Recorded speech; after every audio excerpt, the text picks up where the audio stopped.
Deep in the untamed wilds of Washington, where ancient forests and misty lakes guard their secrets, Bigfoot is more than a legend.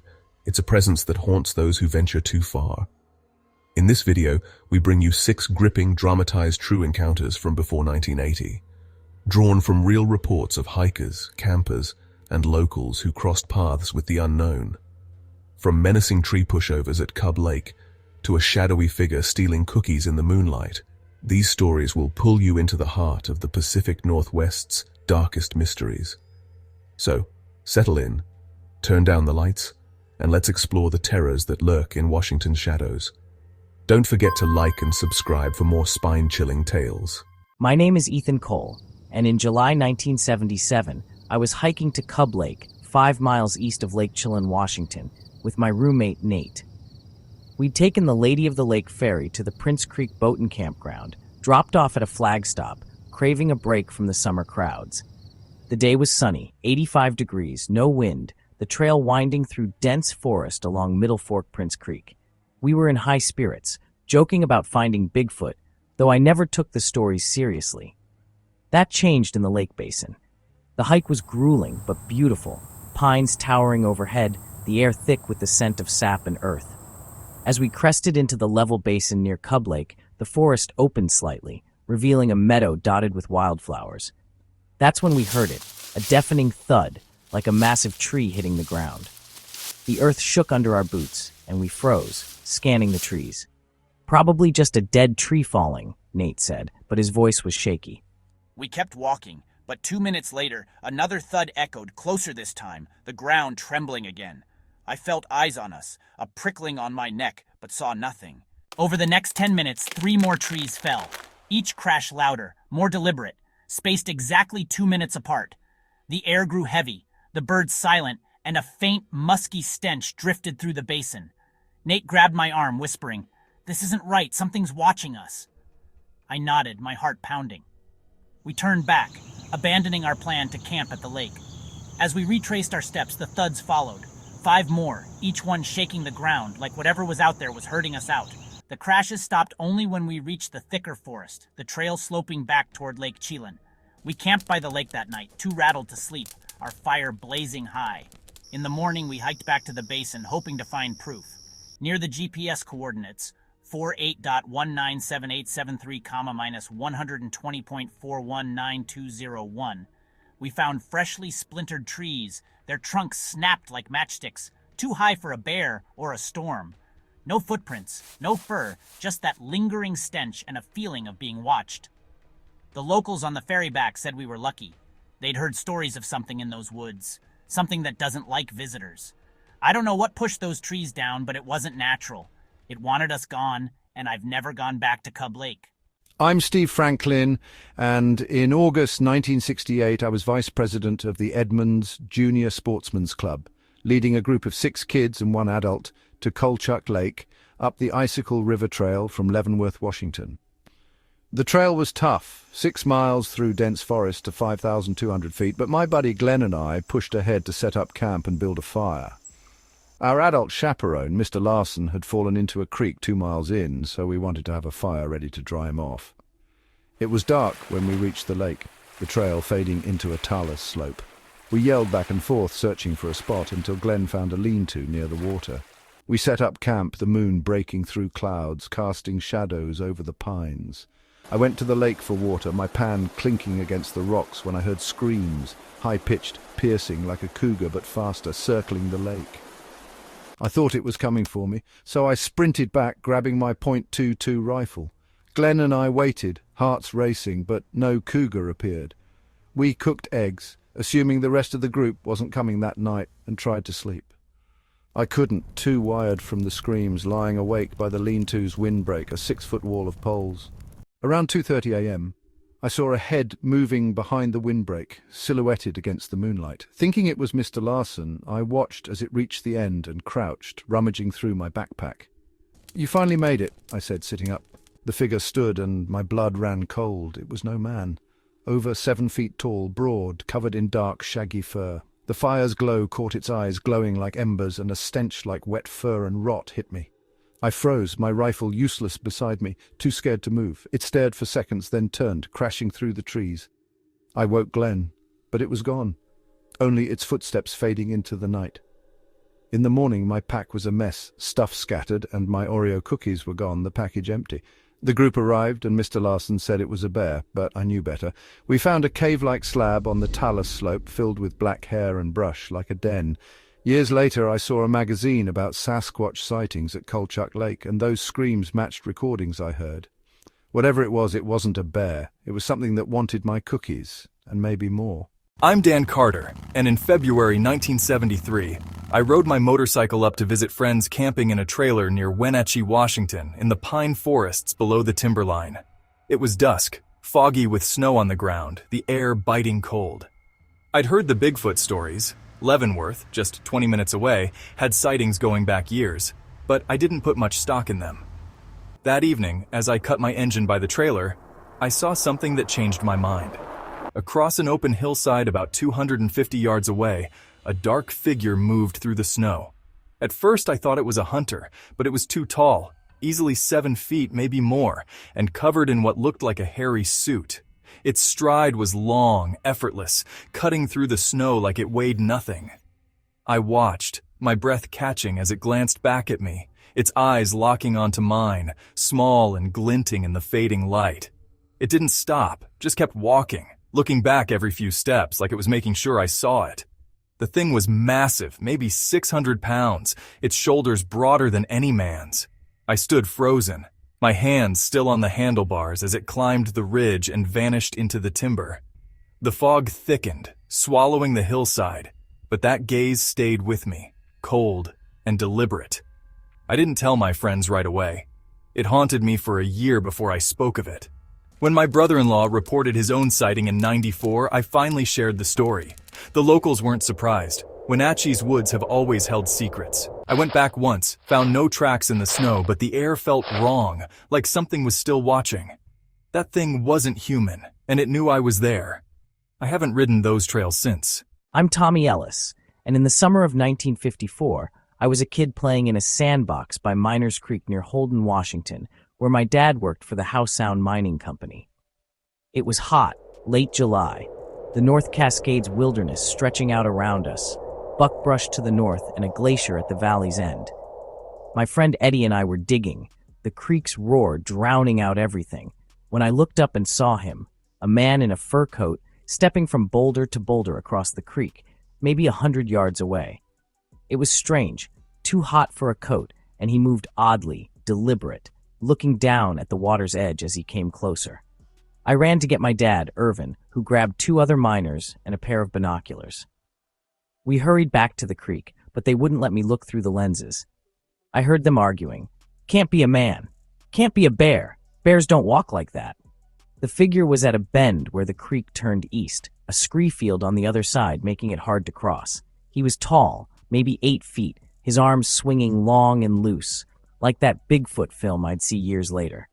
They shouted, trying to get his attention, but the creek's noise swallowed their voices.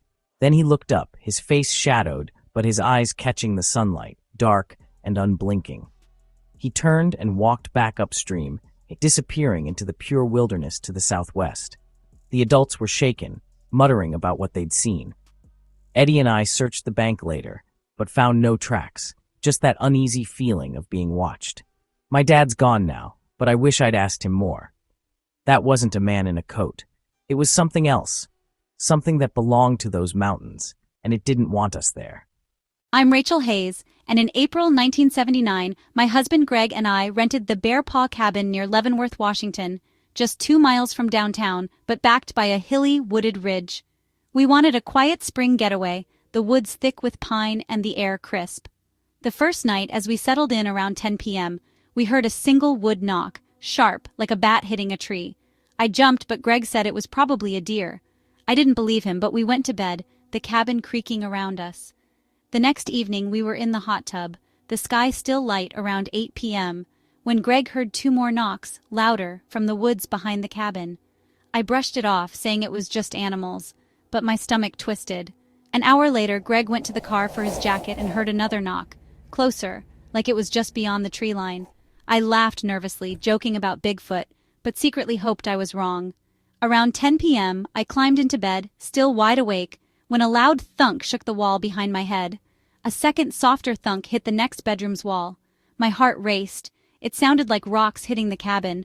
Greg grabbed a flashlight, but we were too scared to go outside. At dawn, I searched the yard. The ground was mostly bare with embedded stones, but I found 2 rocks lying loose, one big, one smaller, right by the bedroom walls. They looked freshly placed, unweathered, like they'd been thrown that night. The woods felt alive, watching us, and a faint musky smell lingered. We packed up and left early, telling the rental folks about the knocks and rocks. They shrugged, but I'd heard the stories. Leavenworth's woods were full of Bigfoot sightings. Something was out there, marking its territory, and it didn't want us staying another night. I'm John Mitchell, and on September 1st, 1978, I was driving west on Highway 20, about 4 miles west of Sherman Pass in Ferry County, Washington, heading home from a VA appointment in Republic. It was 5:30 p.m., the day clear but windy, with a dusty haze from the 88 Thunder Mountain fire scars still lingering in the pine forest. I came around a curve, the road flanked by guardrails and a steep embankment, when I saw it. A massive, dark brown creature crossing the highway. At first I thought it was a bear, lumbering over the guardrail on the right, but then it stood upright, jerking its head to look at me, its eyes dark and piercing, maybe 75 yards away. It was tall, over 4 feet above the guardrail, so maybe 8 feet total, its body broad and covered in shaggy fur. The way it moved wasn't bear-like, too fluid, too human. Before I could blink, it leaped backward, rear feet first, off the embankment, disappearing down the slope. The speed was unnatural, like it was launched from a spring. I pulled over, my hands shaking, and sat there replaying it in my mind. 2 days later, I told a friend heading to Spokane. He stopped at the spot and found huge footprints in the dirt, leading to a spot 20 feet down the bank where something heavy had landed, crushing the underbrush. No bear moves like that or leaps like that. I'd hunted these woods my whole life, but what I saw wasn't in any guidebook. It was something else, something that knew I saw it, and it wanted to be gone. I still drive Highway 20, but I don't stop near Sherman Pass. Those woods hold something older than us, and it's watching. My name is Ellen Tallick, and in October 1975, my family's life in Bonnie Lake, Washington, at the south end of Lake Tapps, became a nightmare. We'd lived in our house since 1965, a cozy place near Highway 410, surrounded by swampy wetlands and dense woods. That summer, construction started tearing through the forest for new homes, and the frogs that used to croak all night went silent. Kids in the neighborhood found old coal mines and caves nearby, one just 3/4 of a mile from our porch. I didn't think much of it until the disturbances began, turning our quiet life into a waking horror. It started in August, when my daughter Cindy, 21, came home from work around 11:15 p.m. She tore down the road, honking her horn, and burst through the door, pale and shaking. "Mum, there was something on the road," she cried. "It had red eyes, 7 or 8 feet off the ground." She said it vanished into the woods across from our house, a shadow passing through her headlights. I told her it was probably a deer, but she insisted it was taller than a man, its eyes like glowing coals. That night, I woke to what felt like an earthquake. A single violent jolt that stopped as quickly as it started. I thought it was a bear, but the next morning we found footprints at the north end of our property, big and human-like, too large for any person.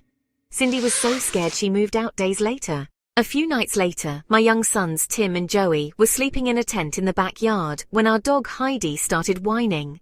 Suddenly she slammed against the tent, yelping, as a massive shadow crossed over it and the house. The boys screamed, scrambling inside, saying it was bigger than any man. I checked the yard at dawn, finding more footprints, 14 inches long with clear toes near the garden. The air smelled foul, like wet fur and decay, and Heidi wouldn't leave the porch. Things got worse. One late afternoon, the dogs went wild, barking toward the woods across the street. He tried to urge the dogs into the trees, but they refused, cowering by the road. From the porch, I saw it. A reddish-blonde figure, tall and hulking, darting through the woods. It wasn't a man. It moved too fast, too fluid, like it belonged to the forest. The dog's barking became a nightly ritual, always backing against the door, as if something was stalking us. About a week before the worst night, Heidi was found dead in our driveway, bloodied across her nose and chest, beaten like she'd been hit by a car, but there were no tire marks. Down the street, a neighbor, Toby Summers, said rabbits in cages had been killed, sticks driven through their bodies. Then, on October 12th, our backdoor neighbor Jenny Dempey heard a dog barking frantically, followed by heavy footsteps running across the roof of the house she was babysitting at. Her sister Sandy and Sandy's friend Brenda saw something move in their backyard, too fast to identify. On October 13th, the air turned thick with a pungent, musky odor. Heavy footsteps thudded in the front yard, creaking the wooden porch.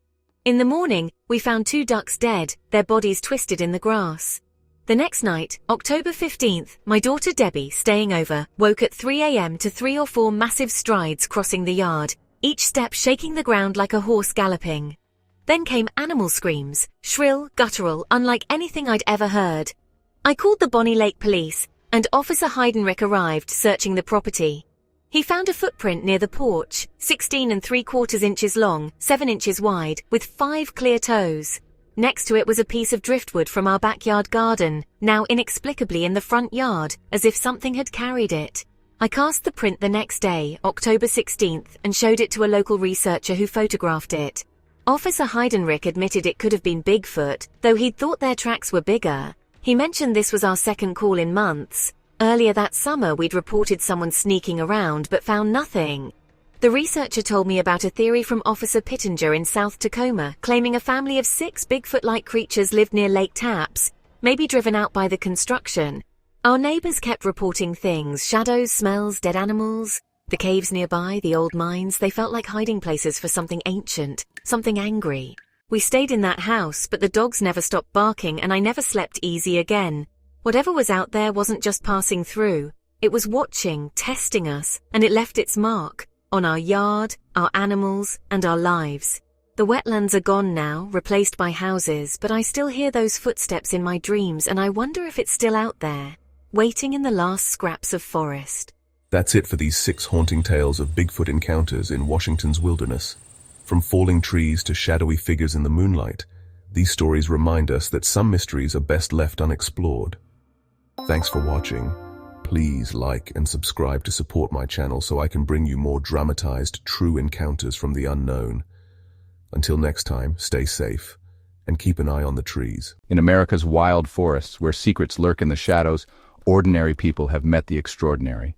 Drawn from Reddit's Our Bigfoot, these chilling tales of Sasquatch encounters, glowing eyes, deep growls, massive footprints, pull you into moments of fear and awe. Picture yourself alone in the dark, sensing a presence watching from the trees, ready to step into the unknown. Encounter one, Shadows in the Pines, the Verona Loop Stalkers. In the heart of North Carolina's Camp Lejeune, where the Verona Loop training grounds sprawl across rugged hills and dense pine forests, a squad of Marines faced a night in July 2022 that would forever alter their perception of the wild. These were battle-hardened infantrymen, accustomed to the grueling rhythm of field operations, spending nearly half the year in the woods, their rifles loaded with blanks or no ammo at all during war games. The summer air was thick with humidity, heavy with the scent of pine needles and sweat. The squad had paused for a brief nap break, their bodies slumped against trees, aching from days of relentless drills. Carter and his buddy, Lance Corporal Ryan Mitchell, stood watch. Their monocular night observation devices, outdated relics from the early 2000s, casting the world in a grainy green glow. The nods were far from cutting edge, but they could pick out shapes in the dark, outlines of figures moving through the trees. As Carter scanned the tree line, a faint glimmer caught his eye. 2 glowing points, high above the ground, hovering like lanterns in the shadows. His stomach tightened. "You see that?" he whispered to Mitchell, who nodded, his face pale in the dim light. The shape was massive, humanoid but impossibly tall, its silhouette shifting just beyond the clearing. It vanished, only to reappear moments later, closer, its presence heavy and deliberate. Then came the pebbles. Small stones rained down from the darkness, striking the ground with soft, deliberate thuds that set their nerves on edge. At first, they thought it was the OPFOR, playing mind games to rattle them. Carter and Mitchell roused their squad, their whispers sharp with urgency, preparing for an ambush. They radioed in, expecting to hear from the advisors overseeing the exercise, but the response was chilling. No advisors, no OPFOR anywhere near their position.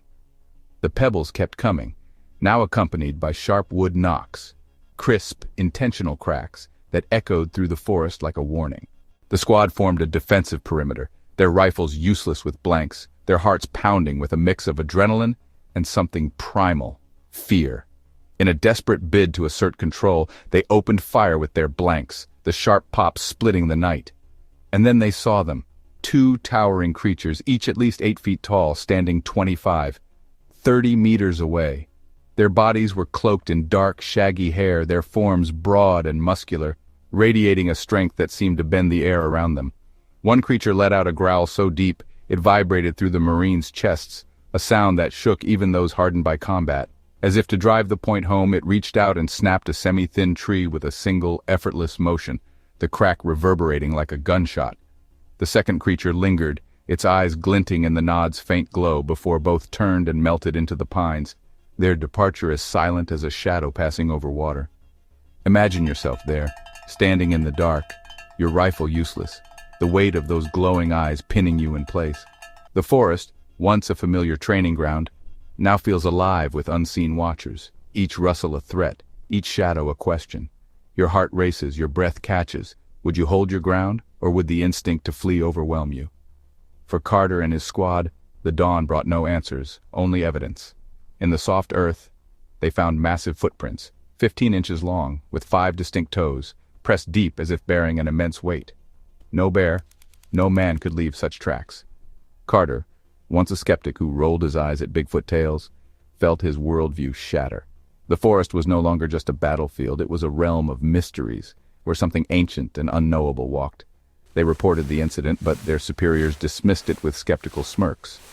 Yet the memory of that night, the pebbles, the growl, the figures in the dark, clung to them, a haunting reminder that the woods held secrets no Marine Corps manual could explain. Voices from the wild, encounters of the unknown. The Verona Loop sighting wasn't a solitary tale.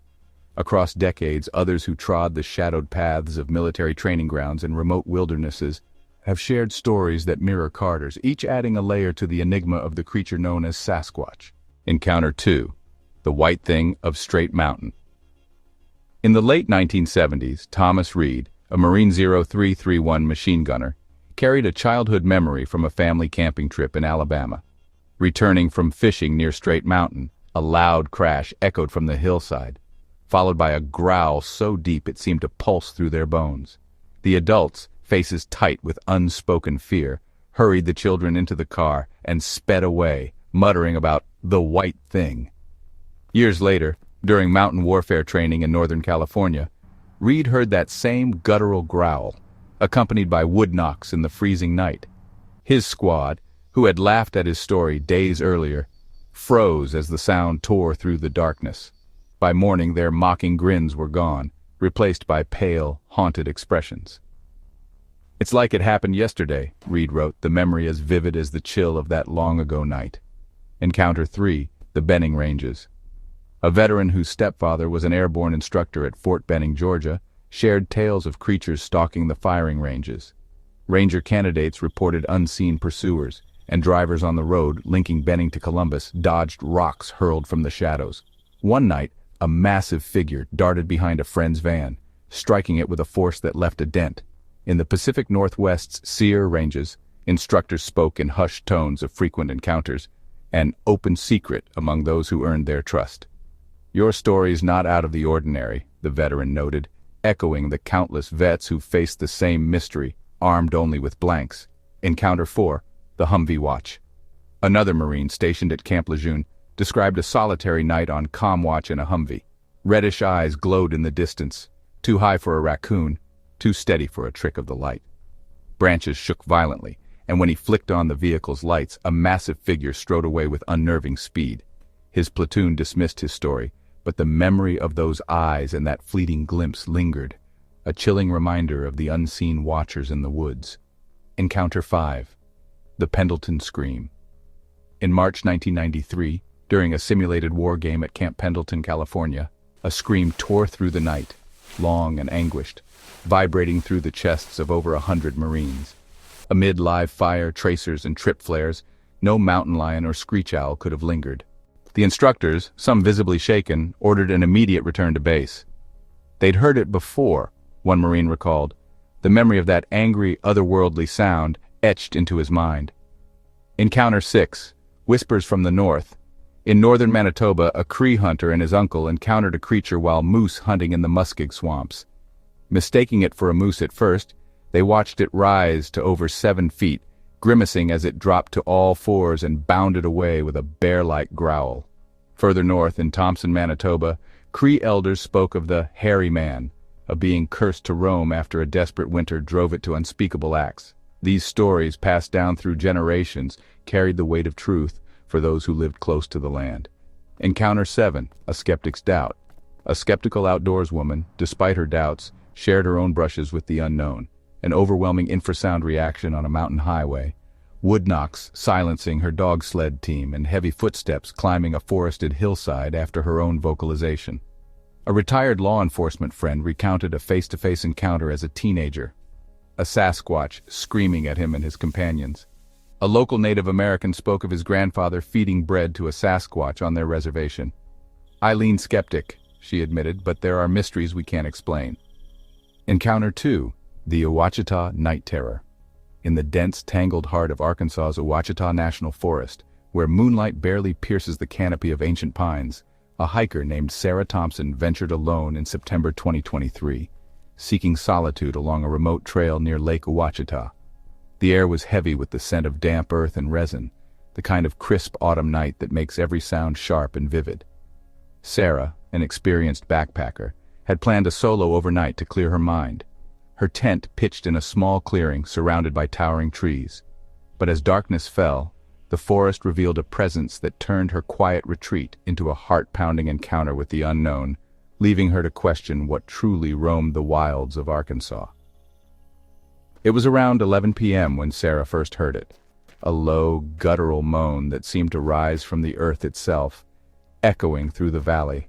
At first she thought it was a bear, common in these parts, but the sound was different, almost human yet unnervingly deep, carrying a weight that made her chest tighten.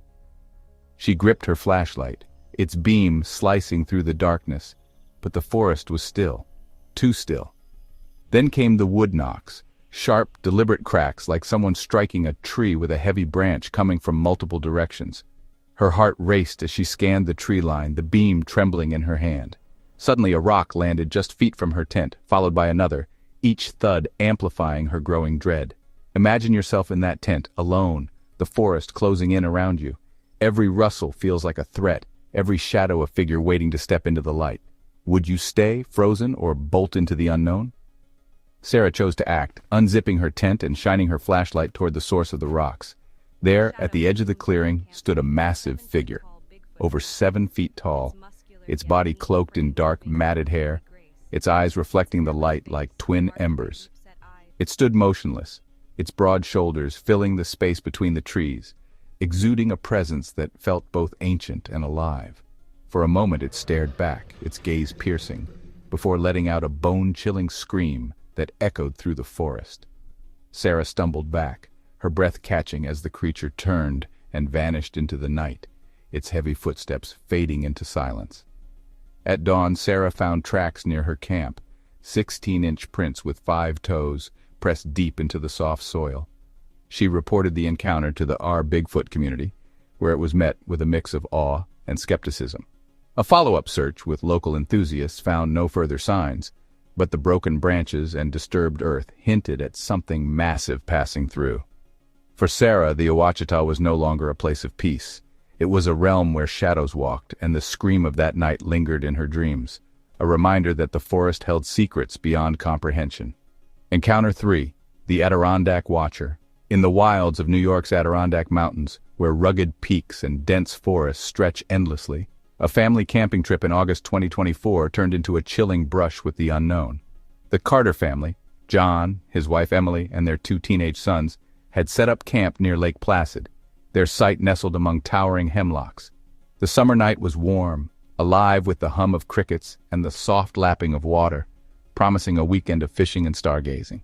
But as the stars emerged, so did something else, watching from the shadows, turning their idyllic getaway into a moment of terror that would bind them forever in its memory. It was just past midnight when John, tending the campfire, heard a rustling in the woods beyond their sight. Thinking it was a deer, He grabbed his flashlight, but the beam revealed nothing. Then his son, Ethan, whispered, "Dad, something's out there." The family huddled together, their eyes straining into the darkness. From the tree line came a series of wood knocks, sharp and rhythmic, followed by a low, guttural grunt. Emily clutched her sons, her heart pounding as the sounds grew closer. Suddenly, a massive figure stepped into view, illuminated by the fire's glow. It stood over 8 feet tall, its body covered in dark, shaggy hair, its arms hanging low. Its eyes, catching the firelight, gleamed with an unsettling intelligence, locking onto the family as if studying them.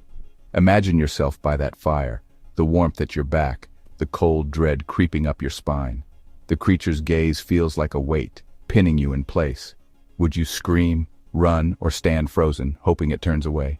The Carters stayed still, barely breathing, as the creature lingered for what felt like an eternity before retreating into the forest, its heavy steps fading into silence. The next morning, they found 17-inch footprints near the camp, along with a snapped sapling, as if something had marked its presence. John posted the encounter on our Bigfoot, sparking heated discussion. A local BFRO investigator confirmed the track's authenticity, noting their similarity to other Adirondack sightings. For the Carters, the mountains were no longer a refuge, but a place where the unknown watched, waiting. Encounter 4, the Bitterroot Stalker. In Montana's Bitterroot National Forest, where jagged peaks loom over dense pine valleys, a bow hunter named Jake Larson faced a chilling encounter in October 2023. The forest was ablaze with autumn colors, the air sharp with the scent of fallen leaves. Jake, a seasoned hunter, had tracked elk deep into the wilderness near Darby, his bow ready, his senses honed. As dusk settled, the forest grew quiet, the kind of stillness that feels like the world is holding its breath. What began as a hunt for game turned into a pursuit by something far more elusive, and far more terrifying, leaving Jake to question the safety of the woods he thought he knew. As Jake crouched near a game trail, he heard heavy footsteps crunching through the underbrush, too deliberate for an elk. He froze, his bow lowered as the sound circled his position. Then came a series of wood knocks, sharp and purposeful, echoing from the ridge above. His pulse quickened. Bears didn't knock, and no human was this deep in the back country. Peering through the fading light, he caught a glimpse of movement. A massive figure over 8 feet tall, its body cloaked in dark brown hair, moving swiftly between the trees. Its arms swung low, its strides covering ground with unnatural ease. For a moment it paused, its head turning as if sensing him, its eyes glinting faintly in the twilight. Imagine yourself in Jake's boots, alone in the darkening forest, the weight of that gaze pinning you to the earth. Your bow feels useless, your breath shallow. Would you stay silent, or would fear drive you to flee? Jake held his ground, his heart hammering, until the creature let out a low, rumbling growl and vanished into the pines. The next day he found 18-inch tracks near his hunting spot, too large for any known animal. Posting on our Bigfoot, Jake's story drew comments from locals who'd heard similar tales. A BFRO follow-up found no clear prints due to dry ground, but broken branches suggested something massive had passed. For Jake, the Bitterroot was no longer a hunter's paradise. It was a place where he was the hunted. In Washington's Olympic National Forest, where mist clings to ancient cedars and the Pacific roars in the distance, a group of backpackers encountered the unexplained in June 2024. Led by college student Mia Chen, the group of 5 had hiked deep into the Quinault River Valley, their campsite nestled among towering trees. The summer evening was alive with the hum of insects and the rush of the river, a perfect backdrop for their adventure. But as night fell, the forest turned ominous, revealing a presence that would leave them trembling and forever change their view of the wild. Around 2 a.m., Mia woke to a strange sound, a series of deep, rhythmic whoops, unlike any animal she knew. The group stirred, their flashlights cutting through the darkness, but the forest was silent again. Then came a heavy thud, like a boulder dropped nearby, followed by snapping branches. Mia's friend Alex whispered, "Something's out there." Peering into the night, they saw it. A massive figure, nearly 9 feet tall, standing just beyond the campfire's glow. Its body was covered in dark, wet hair, its arms dangling low, and its eyes gleamed with a piercing intensity. It moved with a slow, deliberate grace, circling their camp before letting out a scream that echoed through the valley, a sound that seemed to shake the very earth. In the rolling hills of Missouri's Ozark Mountains, where dense forests hide caves and winding streams, a hunter named Caleb Winters faced a terrifying encounter in November 2023. As Caleb moved silently along a ridge, he heard a series of wood knocks, sharp and deliberate, coming from the valley below. Then he saw it, a massive figure, over 8 feet tall, emerging from a thicket. Its body was cloaked in dark matted hair, its arms swinging low, and its eyes glinted with a predatory gleam. It stopped, staring directly at Caleb, its presence radiating a primal menace that made his blood run cold. Picture yourself deep in these forests, the air thick with the scent of pine or damp earth, your senses sharpened by the stillness of the night. A rock lands near your feet, a scream splits the darkness, or glowing eyes pierce the shadows, watching you. Your heart pounds, your breath catches. Would you stand your ground, or would fear drive you to flee? These stories, shared by hikers, hunters, and campers on Reddit's R Bigfoot, weave a chilling tapestry of encounters from Arkansas to New York, Montana to Missouri. The Sasquatch, by whatever name it's known, lurks in the wild, leaving footprints, screams, and questions in its wake. Somewhere in these shadowed woods, the truth waits, ready to confront the next soul brave enough to venture into its domain. As the campfire dims, these Sasquatch stories linger, haunting those who face the unknown.